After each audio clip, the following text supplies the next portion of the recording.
What's up, everyone? I'm Agent Orange, the DJ. Welcome back to another episode of The Orange Rewind, the show where I pick a classic track from the history of techno and house music, give its history, chop it up in the studio to see how it was made, then give an interview with the artist at the end of the video. Stay tuned for that. Today's artist is Pig&Dan, and the track is Growler. I'm really excited to have them on the show because I have an EP coming out on their label Elevate called Business Techno and Tapas. Let's go.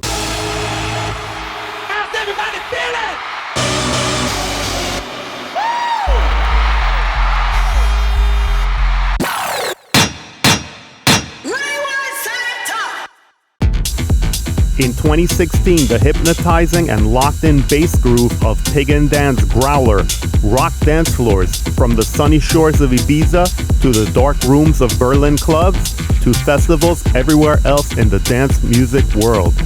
Its simple but powerful elements made it a favorite to so many clubbers, ravers, and DJs across many different genres of electronic music. Originally, Pig&Dan had planned to release the track on their own label Elevate, but that plan changed when Solomun got a hold of the pre-release promo they had sent him. Falling in love with the track early on, Solomun started to play it in his DJ sets right away and saw its undeniable power over crowds. He liked it so much that he asked Pig&Dan if he could have it for his own label. They agreed, and it was released in February 2016 on Solomun's label Diynamic. Following its release, Growler's crossover appeal was immediately noticed, and it started to show up in DJ sets in many different genres, including Adam Beyer, Christian Smith, Lucian Fort, Eric Pridz aka Cirez D, Virus and Maxi Divine, Koyu, Seth Troxler and the Martinez Brothers, Felix the Housecat, Mark Reeve, Danny Howard, Laidback Luke, and many, many more. It even got a special bootleg treatment by Deadmau5, who ended up mashing it up with one of his own tracks, Rio, and incorporating it into the rest of his tour that year. It shot straight to the #1 spot of Beatport's main and techno charts and held for 2 months straight. It stayed in the top 100 for 7 months total that year. By the time Solomun hit his residencies at Pacha and Ushuaia, he was playing it every week, and it was solidified as a classic of 2016 and beyond. It later went on to be released on their own label Elevate with remixes by Vinicius Honorio and Alberto Ruiz. Igor met Dan on a flight to Mallorca back in 1999. Dan was a resident DJ at the Ministry of Sound and touring globally. Igor was deep in the world of illegal underground raves while producing music under the name Tropic 39. By that time, the two had gone through a number of strong, formative years surrounded by music. Both behind the decks and in the studio, they've proved that their momentum is constantly on the rise. They keep busy playing at some of the world's biggest events, clubs, and festivals. Pig&Dan had achieved an amazing back catalog of releases on labels including Soma, Tronic, Cocoon, Terminal M, Bedrock, and Drumcode. Their debut EP, including the tracks Mexico and Chemistry, sat at the #1 techno track spot on Beatport for over 2 months, which led to several follow-up successful EPs as well. Pig&Dan are still all about the music and always will be. With exciting new projects always on the horizon, it seems that Pig&Dan's musical journey is still always elevating. Now let's go to the studio and see what made Growler such a classic that year. Rewind. Alright guys, here we are in the studio. Let's chop it up and see how Growler was made. So the main element in Growler is the bass line, the really groovy, thick, powerful bass line. It delivers on dance floors in a body music sort of way. It's a couple of sounds that are layered one on top of the other. Originally, a Roland System 1 was used. Today, we're going to be using our Moog Mother 32 for the low. And then we've got Silent and Massive from Ableton, from Native Instruments and Lennar. I've tweaked some presets and got it to sound pretty close. Just to remind everyone, I'm not here to recreate the sound exactly. I'm here to talk about how it was made. Let's talk about Growler. We start off with a kick and a shaker. There's maybe a tight little hi-hat in there with the shaker. That has a very tight release. A lot of reverb. There's big reverb on the kick and big reverb on that shaker. So we've got our shaker with reverb. I've got a little bit of reverb coming from the Allen & Heath, a little mono reverb there. I've got a little bit of reverb coming from the master reverb effect on the SP16. We're going to be using our Pioneer Torres SP16 for the sequence. As far as the reverb, I've got a plate verb with very little pre-delay, a sort of a smallish room size, and not too long of a tail, because it's a bass sound. We don't want the tail to drag on and create low end rumble. And I've got 3 kick drums here, which I've pulled up.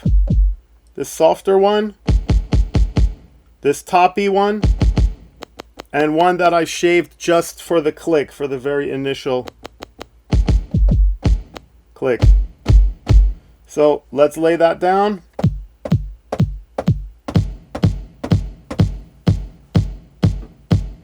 And our shaker.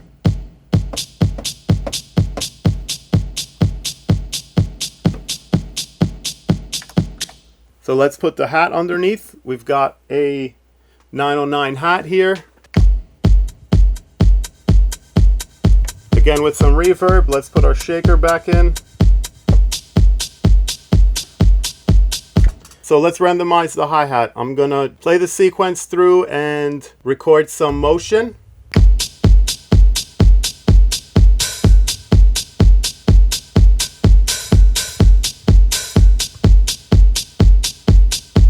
There we go.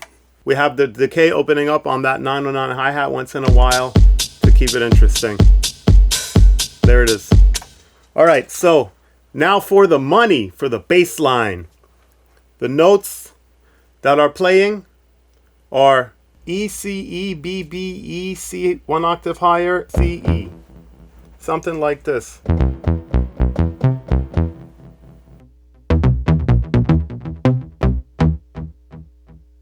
Let's take it from the top.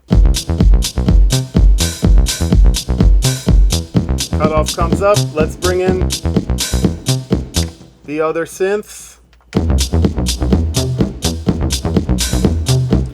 That's the massive. Let's bring in the silent, filter it down a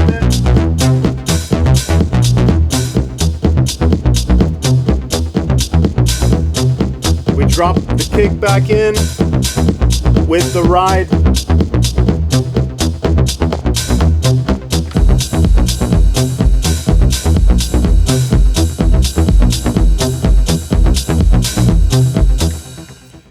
And that gives us something like this.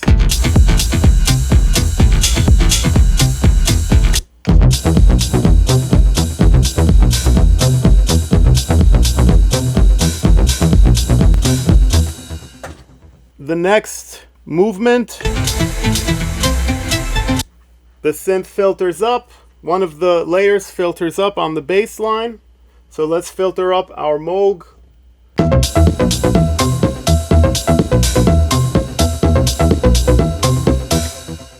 And even a little more.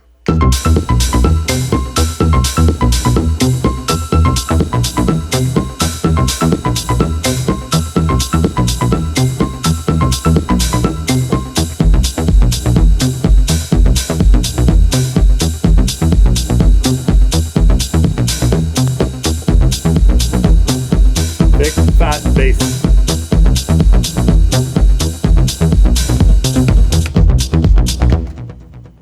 So the next part, we've got the top synth, that really high kind of progressive-y, trancey, vibey.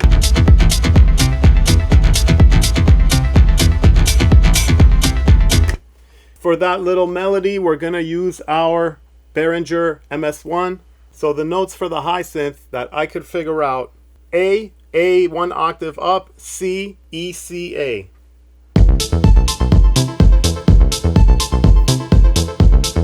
And then at times it also goes up an octave.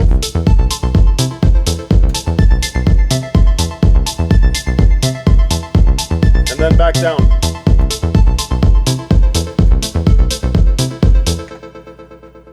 Let's put it all together.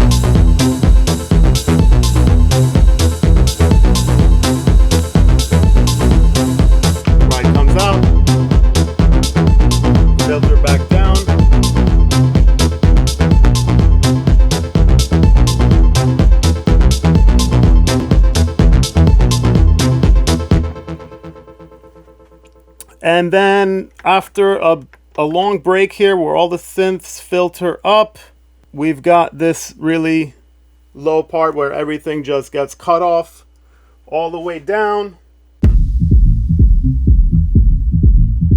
We've got everything filtered down on our version.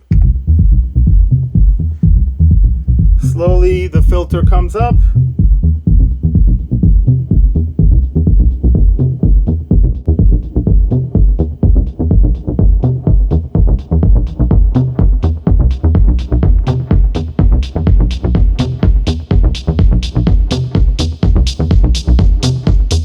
Bass comes out.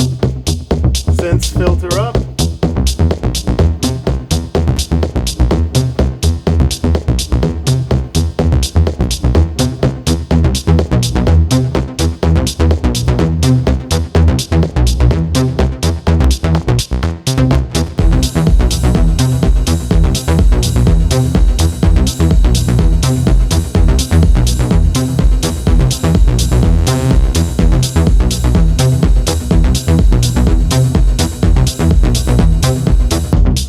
That little synth comes back in on top.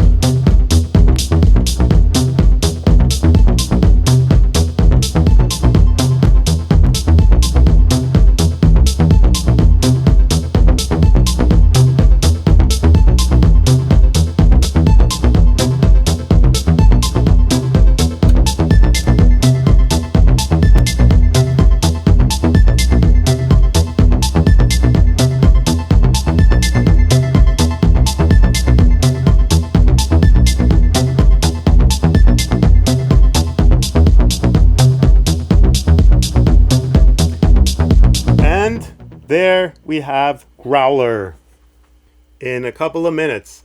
There are more layers to this bass line. Some of the notes change up and down. They did an amazing job with this synth line. It's total body music. It really sounds full and warm in a club. And when it filters up and that high-end synth comes up, it's just fantastic. Now stay tuned for an interview with Igor from Pig&Dan. Rewind. Hi, Igor. Thanks a lot for joining us today. Hi, what's up, man? Growler came out in 2016. Can you rewind a little bit and tell us how you got into DJing and how you arrived to 2016? Well, I started, I think, DJing around age 17, 18.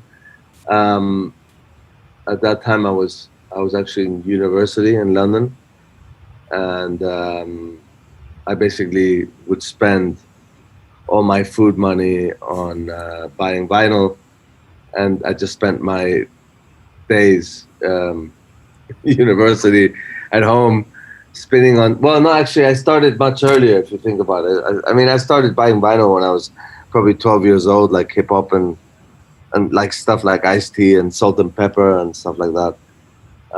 Kool Moe Dee and MC Hammer and stuff like that. So I mean, I could say I started DJing pretty young. I mean, I was already buying records really young, and in boarding school, I was already making mixtapes with a double cassette analog tape. I used to make mixes by just pausing the tape and putting it, like, basically arranging songs in a progression. Mm-hmm. And then around 17, I got my first belt drive turntable. It was really crap. It was one of those turntables that you used to touch a little bit and it just used to go really wonky. But it was great for training because you really become really sensitive, at the moment when with the pitch, and even you used to hit the pitch and it went wonky. So it was like like walking on eggshells, basically. Yeah. And then I got a second turntable, and basically I learned how to mix. I was living in London and spending all the money I had to eat food. I would basically eat pasta and oil every day and go to the record store and just spend all my money on records. Great shop in Soho called Black Market Records. Yep. Also go shopping in Camden, in a place called Vinyl Addiction. Okay. And I basically spent my university years smoking weed, playing vinyl at home, and just practicing, playing 5 hours a day on those shitty belt drive turntables, and I became pretty good at it. So then when I went on the Technics, I was like, it was really easy. I mean, because the Technics are solid, the SL2 1200s. Right. And what style of music was at this time? It was like between. I mean, I was in London, so it was I was more into the house okay. and garage, and even, it's embarrassing, but even speed garage. That's okay. It was hard at that time, it was the hardest thing in London. So yeah. And I've just been going through my whole vinyl, like I've been going through my old vinyls the past few days, and I've just been finding all these like I Get Lifted, Barbara Tucker, and all these like old school garage tracks and shit, So yeah, I was getting like house music, garage, maybe a little bit of techno here and there. I mean, I've always liked all types of music, so I've never been a one genre kind of person, and I think that reflects in. And the same as Dan in the music Dan and I make it's techno, but it's got elements of melodic elements. It's got trancey elements. And it's always been like that. I think it was been a bit progressive, a bit techno, or whatever. So I like good music. I think there's good disco, good house, good New York, Chicago, Detroit techno, whatever. There's good and bad, and that's the same with food, and it's the same with everything in life. If it's mediocre, it's bad, and if it's good, it's good. And good music stands the time. If you hear a 20-year-old record that's good, it'll still sound good today. For sure. So yeah, I got through university, and then I was studying a business degree, but I realized that I loved, I kind of didn't really, when I did university, I didn't really know what I wanted to do with my life. So business made sense because business equals making money. And, that's the reasoning 17, 18-year-old kids have.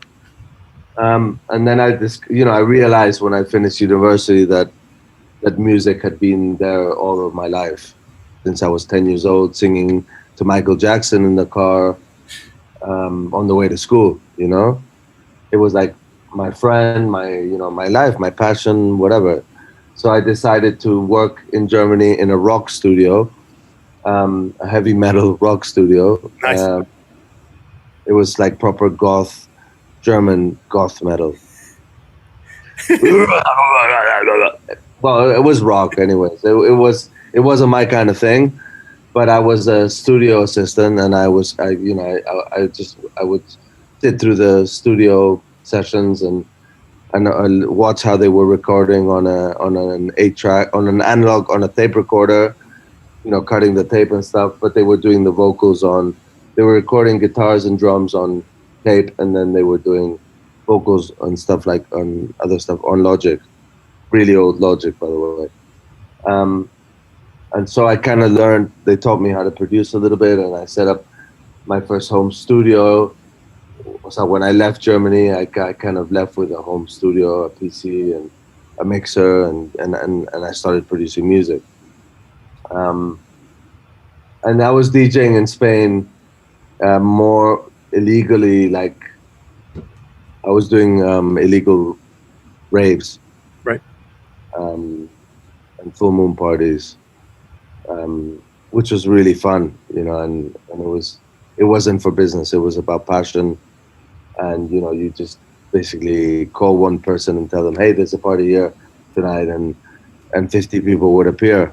And we had a little barrel with beers, and you'd sell beers for like $1, and we'd party till 10, 11, or the police came or whatever.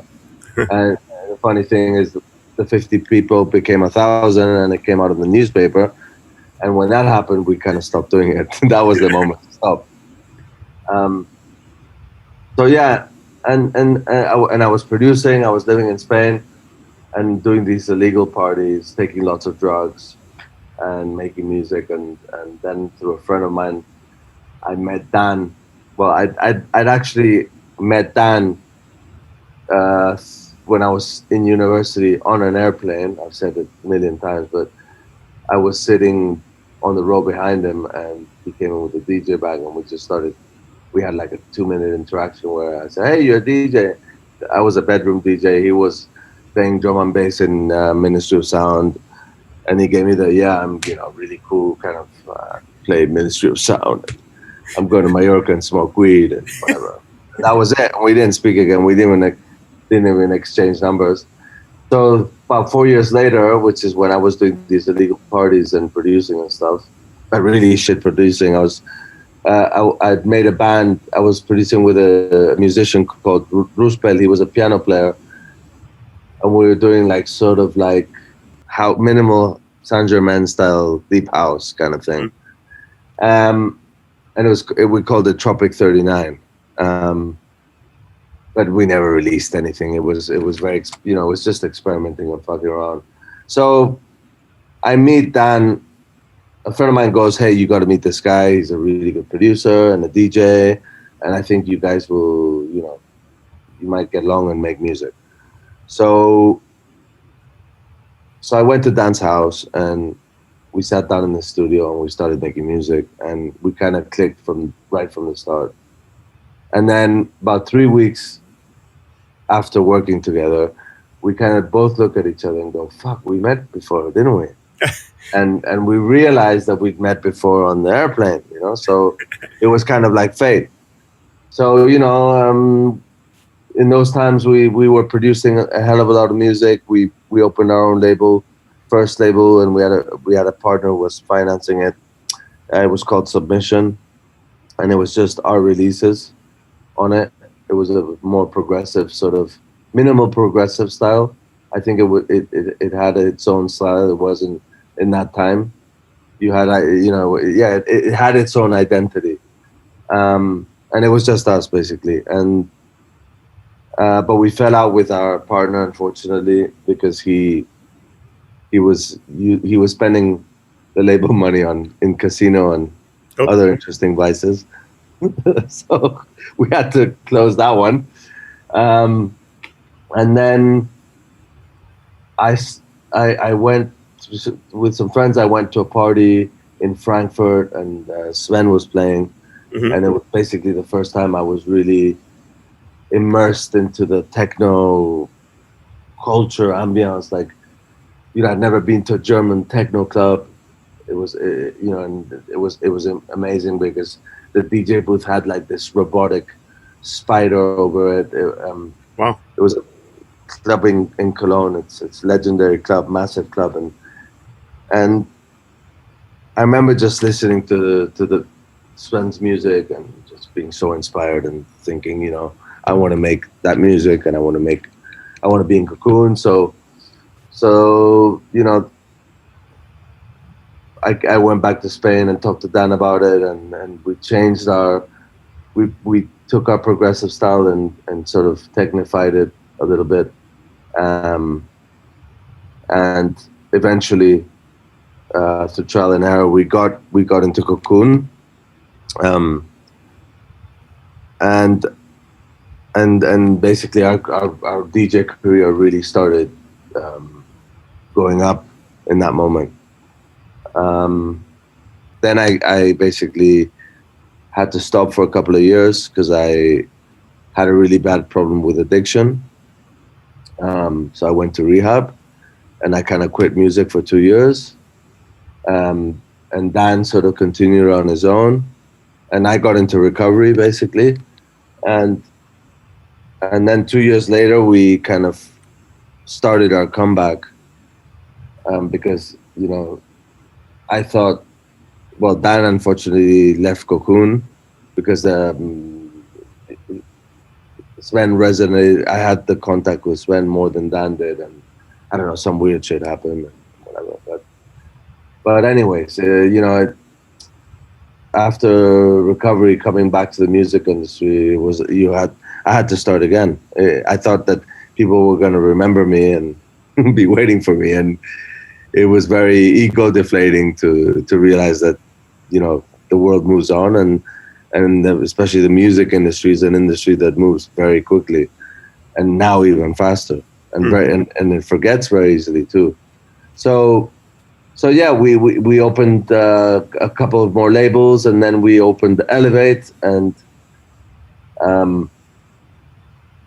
that's where we made Growler, and we were gonna release it. We basically were gonna release Growler in our Elevate album, and that summer I was going to Ibiza quite a bit, and I saw Solomun playing a couple of times in Amnesia, and he was playing 3 or 4 of my tracks per set. He was really into some older Pig&Dan stuff, and I kind of made a good, I made contact with him, and I gave him Growler, and he took like 3 months to answer.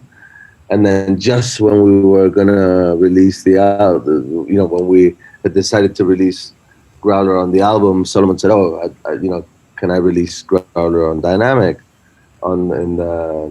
It was a compilation, the 4x4, 4 on the floor comp he does every year or every 6 months. Yeah, so I released it on this compilation, and we delayed our album a little bit and then released it on the album, and it did really well. It was number 1 in Techno, in Beatport Techno, and yeah, we were really surprised and never expected that, What were you thinking about or trying to achieve when you wrote Growler? And what gear did you use to write it? DAW, software, and or hardware? To be honest, I wasn't thinking anything. Okay. Just jamming? I was just screwing around, yeah, in the studio. That's how I make music. I don't think I'm going to make this or that. I just get on and I start doing stuff, and it either happens or it doesn't. It's very simple. If I'm inspired, it happens. If I'm not, I just wasted 2 or 3 hours of my time, basically. But in that moment, I had the System 7. It's a small Roland. Yep. And that's basically what I used. I did the whole track on System 7. I recorded the synths obviously with Logic as my DAW, and I basically did 5-minute or 6-minute runs with the different riffs and synths, and I automated them by hand. So it was very intuitive. It was like, okay, take the high synth, take the bass. I wrote the bass, and then I changed the octaves on the System 7. And the thing is, obviously, after I recorded those takes, then me and Dan edited them and obviously made them sound better. But basically, it's a System 7. Cool. And it's just me screwing around and going, hey, look, I made this track. And like, oh, cool. And we just finished it like we always do, and that's it. We try not to have any expectations with tracks anymore, especially because many days you make a masterpiece and you think that it's going to be number 1, and it doesn't do anything, and then you write something that you don't think is your best work, or that's just normal, or that you don't have that expectation, and it does really well. So you never know, right? Do you have any current or upcoming projects you'd like to talk about for Pig&Dan and for Elevate? Well, we just came out with a new Drumcode release with Victor Reith, which was great fun to work on. We love working with Victor. He's such a nice guy and great producer. We're really into doing collabs. We're really excited also about working with Gregor Thresher. We've already done 2 tracks with him. We also have another project called Crudo, it's KRUDO, like raw in Spanish but written with K. And that's kind of like a pop project we're doing with a girl vocalist. It's like electronic sort of pop, and the first track came out about 3 weeks ago, and it's doing really well on Spotify. It came out on a label called He She They, which which is a small label by Warner. Maya Jane Coles is on it also. Cool. So yeah, we're kind of diversifying and, making other types of music. I mean, I like to use the analogy of that cooking, making music is like cooking, and different genres are like different types of food. Like you'd say Italian is like classical music. Pop music could be Japanese or Chinese. I don't know. Right. In my thing, each type of music or each genre has its rules, and then you can make it your own. And it's like you can cook if you want, if you put yourself to it, you can cook anything. And then even give it your own style and make it your own, and that's what making music is about. So yeah, that's basically it. Yeah. Different genres for different moods. Yeah, for sure.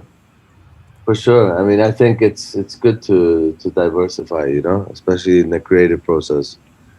It's not good to just make, for me at least, and it's kind of like what my vinyl collection is. It's got a bit of minimal. It's got minimal techno. It's got hard techno. It's got house. It's got garage. It's got speed garage. It's got drum and bass. It even has the Gypsy Kings. So. I have an Elevate release coming out in a few weeks. Do you remember the tracks at all? Do you remember hearing them? The melodic, I don't remember the name now. Yeah. But I really like the melodic. The melodic one's fantastic. Yeah, Emerald City was the melodic one, and then very classic sort of techno feel to it, And excited to see how it does for sure. Fair, me too. And excited to have you on there, man. Yeah, well, again, the Witch Doctor was the first time. The Witch Doctor rework. Yeah, quite well. What is your favorite heavy metal band? I mean, Guns N' Roses isn't really heavy metal. But when I was young, I had a bit of a heavy metal phase. Megadeth, Anthrax. Hell yeah. Iron Maiden, Metallica. But Metallica got cheesy. Dio, I don't know. Dio, hell yeah. Big fan. I'm a big fan. And last question. Can you feel it? Can I feel it? Can I feel what? You tell me. That's a weird question. I don't have to feel it. It just happens. I think you don't need to feel it. You just flow it. Can you flow it? Fair enough. Just go with the flow. For me, it's at least if I can go with the flow, it's a good lesson. When I go with the flow, it all happens. When I try and control or go against it, or it kind of, I don't feel it, or I feel too much. Yeah, man, excited to see how your release does, and good to see you again, man. Last time I saw you was in Amsterdam, dude. Yeah. Thank you so much for your time. Thank you, Ara. Hey guys, hope you enjoyed that episode of the Orange Rewind. If you enjoyed the content, don't forget to hit subscribe, and don't forget to drop a comment below with song suggestions for future episodes. I'm your host, Agent Orange. Until next time, stay young, love techno.